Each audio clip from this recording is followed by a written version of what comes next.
Welcome to the fourth tutorial on beginning HTML. Today we're going to look at creating a table using HTML. Now when you're dealing with large amounts of tabular data, tables are definitely the way to go to display this information. And it's a quick and easy way for your users to understand the data you are displaying. Now again, we will create these in HTML, and later I will teach you how to stylize these using CSS to give them an awesome look. Now, tables are like normal tables. They are made up with data that contain rows and columns. And of course, rows go side to side and columns go downwards. Now, there are four central elements to use when creating a table. First is the table element, which everything is embedded inside of. Then there is the TR element, which identifies it as a table row. And then there is the TD element, which contains the actual data.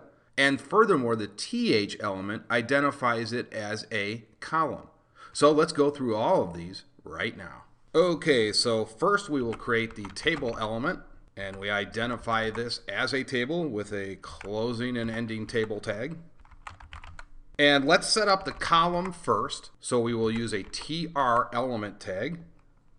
And then, like I said, we will actually create the columns using the TH tag.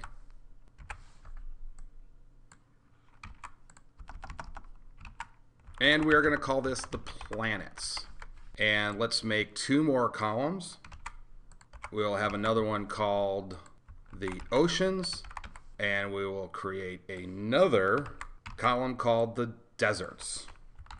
Now let's create some data to put in those columns. So again, we're going to use the table row tag to create a table row. Now you might be wondering why we used a table row tag for the column. And the reason is it is still a table row. If you think about it, it still goes sideways. This just identifies it as a column. Okay, so we're going to create, again, the table row to hold our data.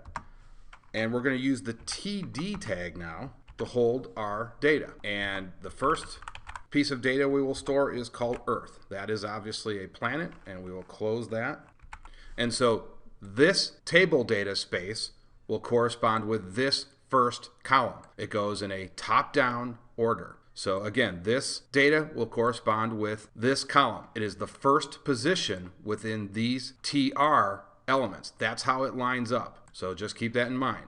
So the next cell will contain an ocean, and we're going to call this the Pacific. And then the next cell will contain data that will have a desert, and we will call that the Sahara. And again, we need to close this. And actually, you know what? I forgot to close these. So let's go ahead and close these. And now let's go ahead and save this, and we will open this up. And there you can see, here are our columns. You'll notice that the columns are put in bold by HTML, and the tables are not in bold. So just keep that in mind. Now, let's say we wanted to add another desert, another ocean, another planet. We can do that relatively simply. We just go back into our source code, and we will copy and paste this and create a completely new row. And here we will put in Pluto. Who knows if Pluto is still a planet, but we're going to say it is. We will put in the Atlantic for the ocean. And for the desert, we will put in the Gobi Desert. And you can see how these align again. So it's always this first position. So the planets are here. The oceans are in the second position.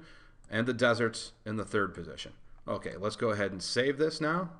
And we will render this again, and there you can see we've got our new row with our new data. Now when we get to CSS, as I said before, we will stylize these, and we can create menus off of this. We can create shopping carts to do totals, all kinds of things with tables. Okay, that's going to do it for this tutorial. I will see you guys in the next HTML tutorial.